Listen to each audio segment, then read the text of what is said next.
There's a moment when you realize that everything you've been taught about power is a lie. Not the gentle kind of lie that protects children from harsh truths, but the malicious kind that keeps you weak, compliant, and forever begging for scraps from tables you should own. It happens differently for everyone. Sometimes it's the split second when you watch someone take credit for your work while you sit silent, throat tight with swallowed words. Sometimes it's when you realize that your loyalty has been mistaken for weakness, your kindness for stupidity, your decency for submission. But always, always, it's the moment when you understand that the world doesn't reward the righteous, it devours them. The revelation isn't pleasant. It cuts through every comfortable delusion you've constructed about fairness, about karma, about how things should work. But in that cutting, something else emerges. Something that has been waiting beneath the surface of your civilized mind, patient as a predator. Something that understands a fundamental truth that your conditioning has tried to smother. The world belongs to those who take it, not to those who deserve it. This isn't about becoming a monster. Monsters are slaves to their impulses, prisoners of their own chaos. This is about becoming something far more dangerous, untouchable. When you achieve true psychological invincibility, when you develop that steel core immunity to external manipulation and validation seeking, you transcend the entire game that keeps most people trapped in cycles of reaction and desperation. You stop being someone things happen to and become someone who makes things happen. Consider the architecture of most human suffering. Strip away the surface details, the specific betrayals, the particular losses, the individual humiliations, and you find the same foundation beneath it all. Dependency. Not just financial dependency, though that's certainly part of it, but psychological dependency. The fatal addiction to external validation, to approval, to being liked, understood, or accepted. This dependency is the root of all personal powerlessness, and it's precisely what separates those who rule from those who are ruled. Watch someone in the grip of this addiction. See how they contort themselves, how they edit their words before speaking, how they scan faces for approval after every statement. They're not living, they're performing. And the tragedy is that the performance never ends, because the audience never truly approves. There's always another hoop to jump through, another standard to meet, another authority to placate.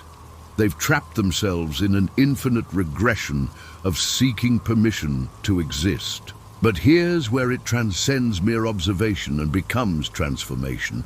The moment you recognize this pattern in yourself, and if you're honest, you will, you face a choice that will define everything that follows. You can continue the performance, accepting your role as a reactor rather than an actor, or you can commit to something that will initially feel like psychological surgery, the systematic elimination of your need for external validation. Machiavelli understood this when he wrote that it is better to be feared than loved, but he was speaking to a deeper truth than most realize. He wasn't advocating for cruelty, he was recognizing that love is conditional and therefore unreliable as a foundation for power, while respect, born of strength, is absolute. The person who needs to be loved is forever at the mercy of others' emotions. The person who commands respect through demonstrated capability is beholden to no one. The practical application begins with something deceptively simple. Stop explaining yourself, not entirely, not in every context, but in those moments when you feel the familiar urge to justify your choices to people who have no authority over your life.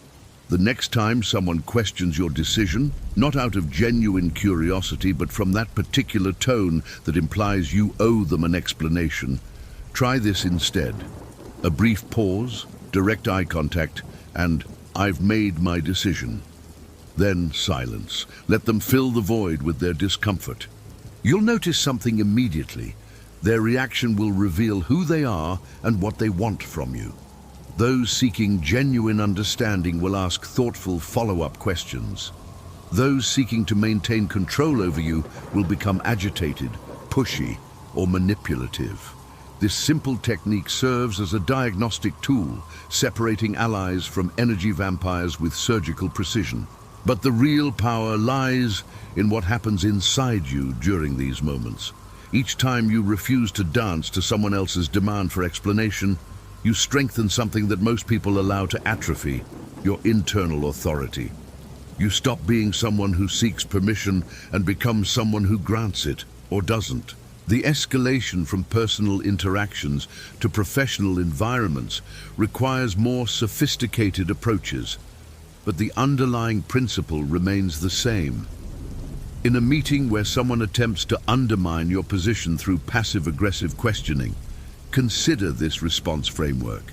Acknowledge the question with a slight nod, pause for exactly 3 seconds, long enough for their discomfort to build, but not long enough to seem awkward.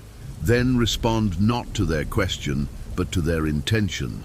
I understand you have concerns about this approach. Let's discuss what specific outcomes you're hoping to achieve. This simultaneously validates their right to speak while redirecting the conversation to substance rather than process.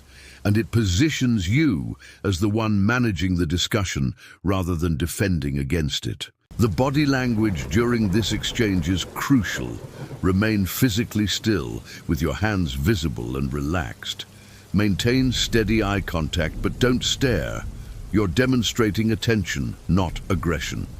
Most importantly, don't lean forward when responding to challenges. Leaning forward signals defensiveness. Instead, lean slightly back, claiming space rather than yielding it. Your posture should communicate that you have all the time in the world to address their concerns, not because you're obligated to, but because you choose to. Here's exactly how you execute this in a high-stakes scenario. During a quarterly review where your manager questions a decision you made months ago, likely in response to pressure from above. They ask, "Can you help me understand why you chose this direction when the standard approach would have been more appropriate?" This isn't really a question, it's a test. They're checking whether you'll crumble under implicit authority pressure. Your response: "The standard approach would have produced standard results. The client needed exceptional outcomes, so I chose the path that delivered them." Pause. The results speak for themselves. Then wait. Don't fill the silence. Don't elaborate unless asked. Don't apologize for succeeding outside conventional boundaries. What you've just done extends far beyond defending a decision. You've established a precedent that you make choices based on outcomes, not on avoiding criticism. You've demonstrated that you're comfortable being held accountable for results rather than for conformity. Most importantly, you've shown that their disapproval, implied or explicit, doesn't destabilize you. This principle scales dramatically when applied to social media confrontations, which have become the modern coliseum for psychological warfare. When someone attacks your position publicly, most people respond with either defensive explanations or aggressive counterattacks. Both approaches hand power to the attacker by treating their aggression as worthy of significant response. Instead, consider the controlled dismissal. Interesting perspective. That's it. No arguments, no counterpoints, no engagement with their emotional content. You acknowledge their existence without validating their approach, leaving them to explain to observers why they're so invested in something you clearly regard as trivial. The advanced version involves strategic amplification of their emotional investment while maintaining your own detachment. When they inevitably escalate, because dismissal infuriates people accustomed to reaction, you respond with curiosity rather than defensiveness. You seem really passionate about this. What outcome are you hoping for here? This forces them to articulate their actual goals rather than hiding behind criticism, and it positions you as the rational party seeking understanding rather than conflict. Most attackers haven't thought beyond the attack itself, so this question often exposes the emptiness behind their aggression. But perhaps the most crucial battleground is intimate relationships, where the stakes are highest and the manipulations most subtle. The person who seeks to control you through emotional withholding, through threats of abandonment, through cycles of idealization and devaluation, is playing a game that requires your participation to succeed. They need you to chase, to explain, to prove your worth, to be afraid of losing them. Your refusal to play this game doesn't mean becoming cold or unloving. It means becoming unleavable, because your sense of self isn't dependent on their approval. When your partner says, "If you really loved me, you would," and proceeds to describe something that violates your boundaries or compromises your integrity, the untouchable response is, "I love you enough to be honest with you," instead of telling you what you want to hear. Then you do exactly what you were going to do anyway. No negotiation, no elaborate justification, no attempt to convince them that your boundary is reasonable. You simply honor yourself while acknowledging them, demonstrating that your care for them doesn't extend to sacrificing your core principles. This creates a paradigm shift in the relationship dynamic. Instead of being the one who proves their worthiness of love, you become the one who demonstrates what love actually looks like when it's not contaminated by neediness or fear. You stop being someone who can be controlled through emotional manipulation because you're no longer afraid of their disapproval or abandonment. Paradoxically, this often makes you more attractive to them, not because you're playing a game, but because you've stopped playing their game. The philosophical foundation underlying all these tactical approaches traces back to ancient Stoic principles, but it requires modern application. Marcus Aurelius wrote about the futility of seeking to control others' opinions, but he was addressing a world where social disapproval couldn't follow you home through a screen. Today's environment demands more aggressive boundary setting because the potential for invasion is constant and sophisticated. The person who achieves true mental untouchability understands that most human interactions are unconscious power negotiations. Someone is always testing boundaries, seeking advantage, attempting to establish hierarchy. These tests happen constantly, in the way someone interrupts you mid-sentence, in the passive-aggressive delay before responding to your message, in the subtle dismissal of your achievements, in the way they position themselves physically in relation to you. Most people fail these tests, not because they're weak, but because they don't realize they're being tested. Recognition changes everything. When you understand that the co-worker who consistently arrives 5 minutes late to meetings you run is making a statement about hierarchy, you can address the statement rather than just the behavior.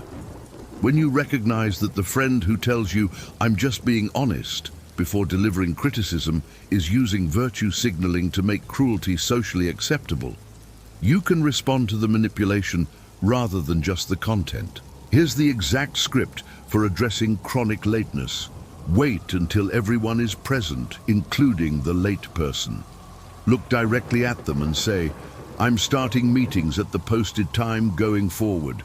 If you're not here when we begin, we'll proceed without you and follow up separately." Then immediately begin the meeting. Don't wait for their response. Don't explain your reasoning. Don't ask if this works for them. You've stated a boundary and implemented it simultaneously. Their reaction will tell you everything you need to know about their respect for your time and authority. For the virtue signaling criticism, the response is even simpler. "Thank you for sharing your perspective." Full stop. No acknowledgement of their claimed honesty, no engagement with their criticism, no validation of their approach. You've acknowledged their right to speak without endorsing their method or accepting their frame. Most importantly, you've refused to participate in their drama while remaining completely civil. These techniques work because they operate on the principle of psychological aikido, using the attacker's energy and assumptions against them while maintaining your own center. The person who expects defensiveness is disarmed by calm acknowledgement. The person who expects emotional reaction is confused by rational response. The person who expects you to play their game is frustrated when you change the rules entirely. But here's where it gets dangerous. As you develop this immunity to external manipulation, as you become genuinely untouchable in your core sense of self, you begin to understand something that most people spend their entire lives avoiding. How easy it would be to manipulate others using the same techniques that no longer work on you. This is the Machiavellian crossroads. You can use your new understanding defensively, protecting yourself while maintaining ethical boundaries, or you can weaponize it offensively, becoming the predator you once feared. The choice defines not just your character, but your ultimate effectiveness. The person who uses psychological insight purely for personal gain becomes isolated and paranoid, constantly worried about others doing to them what they do to others. But the person who combines immunity with integrity becomes something rarer and more powerful. Someone others want to follow rather than fear. Someone who leads through demonstrated strength rather than manipulation. Machiavelli himself recognized this distinction when he noted that while fear is more reliable than love, both pale in comparison to respect earned through competence and integrity. The truly powerful person doesn't need to choose between being feared and being loved because they've transcended the need for either. They are simply themselves, completely and unapologetically, and others organize themselves around that authenticity. This transcendence manifests practically in ways that seem almost supernatural to those still trapped in validation-seeking cycles. Watch someone who has achieved true psychological independence navigate a hostile room. They don't argue with critics, they acknowledge them. They don't defend against attacks, they redirect towards substance. They don't seek to convince anyone of anything. They simply present their perspective and allow others to draw their own conclusions. The effect is magnetic precisely because it's rare. In a world full of people performing various versions of themselves, authenticity becomes a gravitational force. People are drawn to those who seem to possess something they lack: the ability to exist without permission, to act without constant consultation, to maintain core identity regardless of external pressure. This isn't about becoming arrogant or dismissive. Arrogance is often a mask for insecurity, a performance designed to convince others and yourself of your superiority. True confidence needs no external validation because it's based on internal reality rather than external perception. The person who has achieved genuine mental untouchability doesn't need to prove their worth to anyone because they're not seeking validation from anyone. Consider how this transforms everyday interactions. When someone asks your opinion about something they've clearly already decided upon, instead of playing the game of fake consultation, you might respond, "It sounds like you've already made your decision. I'm happy to support you in whatever you choose." This acknowledges their real agenda while positioning yourself as an ally rather than a consultant, and it saves everyone the energy of pretending the question was genuine. When someone tries to involve you in gossip about a mutual acquaintance, instead of either participating or obviously distancing yourself, try, "I prefer to form my own opinions based on direct experience." This maintains your integrity without being preachy, and it subtly communicates that you apply the same standard to conversations about them. The advanced practitioner begins to see these interactions as opportunities for artistry rather than challenges to be survived. Each test becomes a chance to demonstrate mastery. Each attempted manipulation becomes a moment to reveal the manipulator's hand while maintaining your own dignity. You develop what can only be described as conversational aikido, the ability to redirect aggressive energy without becoming aggressive yourself. This mastery extends to written communication, which in our digital age often carries more weight than face-to-face conversation. The email that seems designed to make you defensive, the text message that implies urgency where none exists, the social media comment that baits you into argument, all become opportunities to demonstrate rather than explain your boundaries. When someone sends you an email with an implied deadline that serves their convenience rather than any genuine urgency, your response might be, "I'll review this and get back to you by date that works for your schedule." No explanation of why you can't meet their timeline, no apology for having other priorities, no negotiation about urgency levels. You simply state when you'll respond and then do exactly that. The psychological impact of this approach extends far beyond the immediate interaction. You've communicated that your time has structure and value, that their poor planning doesn't constitute your emergency, and that you operate from your own center rather than reacting to external pressure. Most importantly, you've done this without creating conflict or appearing uncooperative. The same principle applies to requests that come disguised as favors, but are actually attempts to transfer responsibility. When someone asks you to handle something that's clearly their job, framed as, "Could you just quickly?" or "Would you mind helping me with?" the untouchable response acknowledges their need without accepting inappropriate responsibility. "That sounds like something you'll need to handle. Let me know if there's anything I can do to support you in getting it done." You've been helpful without being exploited, supportive without being taken advantage of. The person making the request now has to either handle their own responsibility or make a direct request for specific help rather than attempting to transfer ownership of their problem to you. These tactical approaches serve a deeper strategic purpose. They train you to recognize and respond to attempts at psychological manipulation before they gain momentum. Most manipulation succeeds because it operates below the level of conscious awareness, triggering automatic responses that bypass critical thinking. By developing awareness of these patterns and practiced responses to them, you begin to operate from choice rather than conditioning. The transformation becomes most apparent in high-pressure situations where others expect you to break. During a crisis at work, when everyone else is panicking and looking for someone to blame, your calm analysis of what actually needs to be done next stands out like a lighthouse in a storm. Not because you don't understand the seriousness of the situation, but because you understand that panic obscures solutions rather than revealing them. When someone publicly challenges your competence or questions your authority, your response reveals the depth of your transformation. Instead of the defensive explanation that most people offer, you might simply say, "I understand you see things differently. Let's schedule time to discuss this properly rather than addressing it in this setting."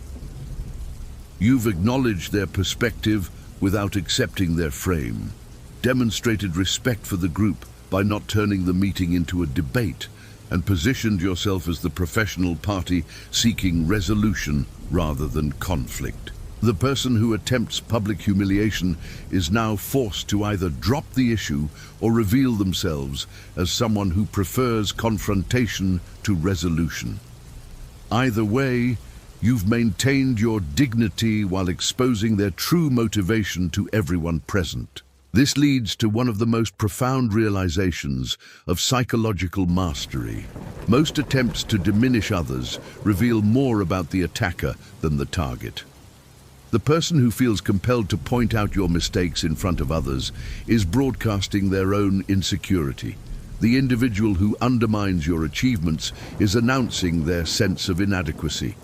The colleague who questions your methods rather than your results is revealing their preference for conformity over effectiveness. Once you see these patterns clearly, you can respond to the underlying insecurity rather than the surface attack.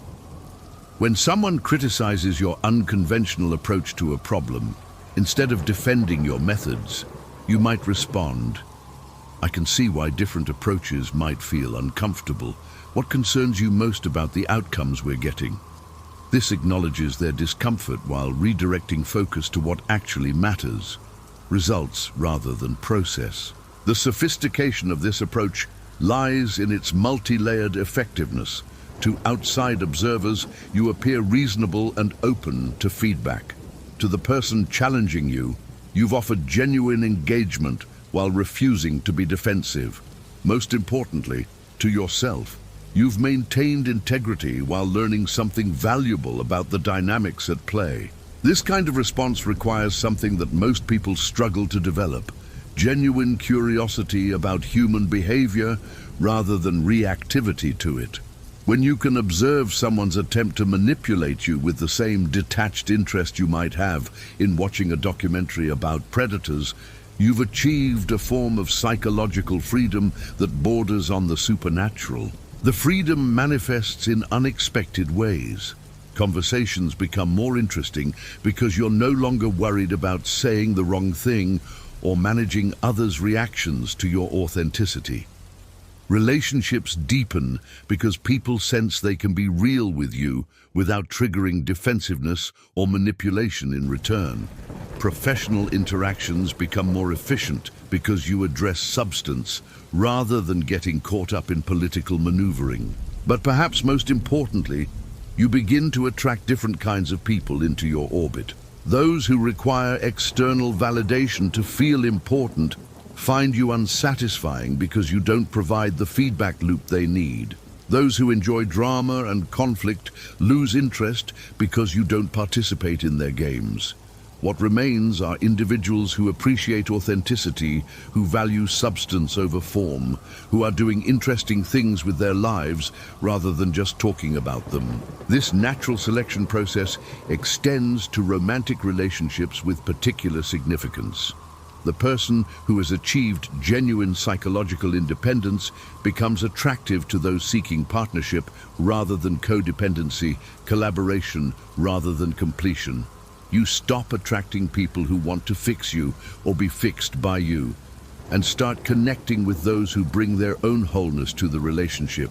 The romantic dynamic changes fundamentally when neither person needs the other for psychological stability. Love becomes a choice rather than a compulsion. Commitment becomes strength rather than weakness, and conflict becomes problem-solving rather than emotional warfare. The relationship exists to enhance life rather than escape from it. This transformation in intimate relationships often serves as the ultimate test of psychological mastery. It's one thing to maintain boundaries with colleagues or casual acquaintances. It's quite another to remain centered when someone you love is threatening to withdraw that love unless you compromise your core principles. The person who can respond to emotional blackmail with compassionate firmness has achieved something rare: the ability to love without losing themselves. The practical application in intimate conflict requires surgical precision. When your partner says, "If you really cared about me, you would change this about yourself," the untouchable response addresses the underlying fear without accepting the manipulation. "I care about you enough to be honest about who I am, rather than pretending to be someone else. What are you really afraid will happen here?" This response accomplishes several things simultaneously. It reframes caring as honesty rather than compliance. It refuses to accept the conditional nature of their love, and it addresses their underlying fear directly. Most importantly, it demonstrates that you're willing to engage with their real concerns rather than their manipulative strategies. The conversation that follows this kind of response tends to be more honest and productive than the power struggle that would have resulted from either defensive justification or angry rejection of their demand. You've created space for genuine intimacy while maintaining your integrity, the hallmark of psychological mastery in relationships. These principles scale upward to larger life decisions with profound implications. The person who has achieved mental untouchability makes career choices based on alignment with values rather than security, chooses relationships based on genuine compatibility rather than availability, and pursues goals that reflect authentic desire rather than social expectation. The freedom to make decisions from internal authority rather than external pressure fundamentally changes the trajectory of life itself. Instead of being pushed around by circumstances, obligations, and others' agendas, you begin to shape reality according to your actual priorities. This isn't about becoming selfish, it's about becoming self-directed. The distinction matters enormously. Selfish people take from others to serve themselves. Self-directed people create value for others while honoring their own path. The first approach generates opposition and resentment. The second generates respect and opportunity. As this mastery deepens, you begin to notice something that would have been invisible in your previous state. How much energy you were spending on psychological defense that can now be redirected toward creation. When you're not constantly managing others' opinions, avoiding conflict or seeking validation, enormous resources become available for actually building the life you want. This reallocation of energy from defense to offense represents the ultimate victory of psychological warfare. You win not by defeating others, but by becoming undefeatable, not by controlling external circumstances, but by becoming immune to their control over you. You transform from a reactor to a creator, from someone things happen to into someone who makes things happen. The person who achieves this state operates from what can only be described as a different reality than most people inhabit. They see opportunities where others see obstacles, possibilities where others see problems, choices where others see limitations. This isn't positive thinking or self-deception. It's the natural result of mental freedom from the constraints that bind most people to reactive living. Machiavelli observed that fortune favors the bold, but he might have added that fortune is often just the intersection of preparation and opportunity.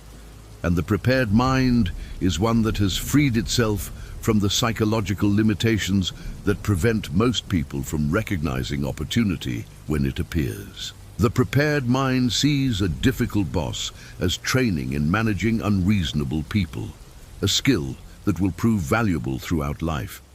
It sees financial constraints as motivation to develop creativity and resourcefulness. It sees romantic disappointment as information about compatibility rather than evidence of personal inadequacy. It sees criticism as data about the critic rather than judgment about the criticized. This perspective shift represents more than optimism. It represents a fundamental change in the locus of control from external to internal. When outcomes depend primarily on your response rather than initial circumstances, you become the primary variable in your own success equation. Not the only variable. Reality includes factors beyond anyone's control, but the primary one. The person operating from this level of psychological mastery begins to understand something that seems impossible from the outside. That most limitations are self-imposed, most obstacles are mental constructs, and most failures result from internal constraints rather than external circumstances. This isn't to minimize genuine systemic barriers or external challenges, but to recognize that the response to those challenges often matters more than the challenges themselves. Consider how this applies to professional advancement. The person who achieves mental untouchability doesn't wait for permission to take on leadership responsibilities. They begin demonstrating leadership and let others adjust their perceptions accordingly. They don't ask for opportunities, they create them. They don't compete for positions. They make themselves indispensable in roles that naturally evolve toward the positions they want. This approach works because it operates from strength rather than scarcity. Instead of competing with others for limited resources, you expand the resource pool by creating value that didn't previously exist. Instead of trying to convince others of your worth, you demonstrate it through results. Instead of asking for what you want, you make what you want seem like the obvious choice. The practical application in career advancement might look like identifying a problem everyone acknowledges but no one wants to solve. Developing a solution that requires minimal resources but generates significant value. Implementing it without waiting for official authorization, and then presenting the results rather than seeking permission for the process. You've created value, demonstrated initiative, and positioned yourself as someone who makes problems disappear rather than someone who identifies them. This same principle applies to entrepreneurial ventures, creative projects, social initiatives, and personal relationships. You become someone who brings solutions rather than complaints, opportunities rather than obstacles, energy rather than drain. People begin to associate your presence with improvement rather than complication. The transformation becomes self-reinforcing as success breeds confidence, and confidence enables greater success. But the foundation remains the same throughout. The immunity to external validation that allows you to act from internal authority rather than external permission. This immunity extends to failure as well as success. The person who has achieved psychological mastery can fail spectacularly without being destroyed by the experience because their sense of self isn't dependent on outcomes. Failure becomes information rather than judgment, redirection rather than defeat, education rather than condemnation. This relationship with failure enables risk-taking that would paralyze someone whose identity depends on constant success. You can attempt things that might not work because you know that your worth isn't determined by whether they work. You can be honest about mistakes because your credibility isn't threatened by admitting imperfection. You can change direction when circumstances change because your ego isn't invested in being right about predictions. The freedom to fail intelligently might be the most valuable aspect of psychological mastery. It enables experimentation, innovation, and growth at a pace impossible for those trapped by fear of judgment or failure. You become someone who learns faster because you're not spending energy on defending against the implications of being wrong. This leads to one of the most counterintuitive aspects of true power. The person who needs nothing from others often receives everything they could want. Not because they manipulate or demand it, but because they become the kind of person others want to support, follow, and be associated with. Their lack of neediness makes them attractive.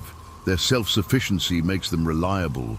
Their authenticity makes them trustworthy. The paradox resolves when you understand that most people are desperately seeking something genuine in a world full of performance and manipulation. Someone who is simply themselves, completely and unapologetically, represents a rarity that people gravitate toward naturally. Not because they're perfect, but because they're real. This authenticity becomes a form of leadership that requires no official authority. People begin asking for your opinion, not because you hold a particular position, but because you consistently offer perspective, unclouded by political considerations or personal agenda. They seek your advice because you tell them what you actually think, rather than what you think they want to hear. They trust your judgment because you've demonstrated that you can think clearly under pressure. The influence that results from this kind of authenticity operates differently than traditional power structures. It's not imposed from above, but attracted from below. It's not maintained through fear or obligation, but through continued demonstration of value. It's not threatened by others' success, but enhanced by it because you're secure enough to support others' growth without seeing it as competition. This represents perhaps the highest level of psychological mastery, becoming someone who elevates others not through sacrifice or self-diminishment, but through the natural overflow of your own strength and security. You can afford to be generous because you're not operating from scarcity. You can support others' success because you're not threatened by it. You can admit mistakes because your credibility isn't fragile. The person who achieves this state discovers something remarkable, the very qualities that make them immune to manipulation and control also make them natural leaders and creators. The internal authority that protects them from external pressure also enables them to act decisively when others hesitate. The authenticity that makes them unpredictable to manipulators makes them reliable to those seeking genuine connection. But perhaps most importantly, they discover that the journey towards psychological mastery never truly ends. Each level of understanding reveals new layers of complexity, new opportunities for growth, new applications of principles that seemed simple at the beginning but prove infinitely nuanced in practice. The person who began this journey seeking immunity from external control discovers that they've become someone who naturally influences external circumstances. The individual who started by learning to protect their own boundaries finds themselves helping others establish theirs. The one who sought personal freedom discovers that they've become capable of creating freedom for others. This is the ultimate paradox of true power. It can't be hoarded. The more genuinely powerful you become, the more you naturally share that power with others. Not because you're trying to be generous, but because authentic power multiplies rather than divides when shared. The person who has achieved genuine psychological mastery doesn't diminish others to feel strong. They strengthen others as a natural expression of their own strength. In the end, mental untouchability isn't about building walls. It's about developing such a strong core that you don't need walls. It's not about becoming invulnerable to all influence. It's about becoming consciously selective about which influences you allow. It's not about isolation from others. It's about connection from a place of wholeness rather than need. The transformation from someone who seeks power to someone who embodies it represents more than personal development. It represents a fundamental shift in how you relate to existence itself. Instead of being at the mercy of circumstances, you become a force that shapes circumstances. Instead of hoping for favorable conditions, you become skilled at creating them. Instead of waiting for permission to live fully, you grant yourself that permission and invite others to do the same. This is where the journey leads, not to a destination, but to a way of traveling. Not to a final achievement, but to a continuous state of becoming. Not to invulnerability, but to a strength so authentic that it transforms everything it touches.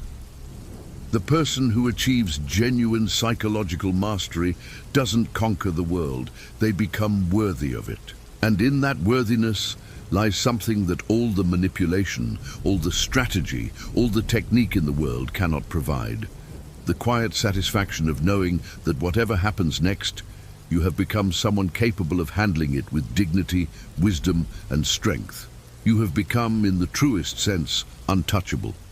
Not because nothing can reach you, but because nothing can break you. Not because you control everything, but because you control the one thing that matters most, yourself. The game changes when you realize you were never playing against others. You were always playing against your own limitations. And when you win that game, everyone wins. Because the person who has achieved genuine power doesn't need to take it from anyone else. They create it from nothing, share it freely, and leave the world stronger than they found it. That is the final secret of psychological mastery. True power serves something greater than itself, not from obligation or guilt, but from the natural overflow of strength that has no need to prove itself because it simply is. When you reach that state, you understand that the journey was never about becoming untouchable. It was about becoming worthy of being touched by life in all its complexity, and responding to that touch with the full depth of your authentic self. This is how you transcend the need for armor, by becoming strong enough not to need it. This is how you move beyond the game of power by recognizing that the only power worth having is power over yourself.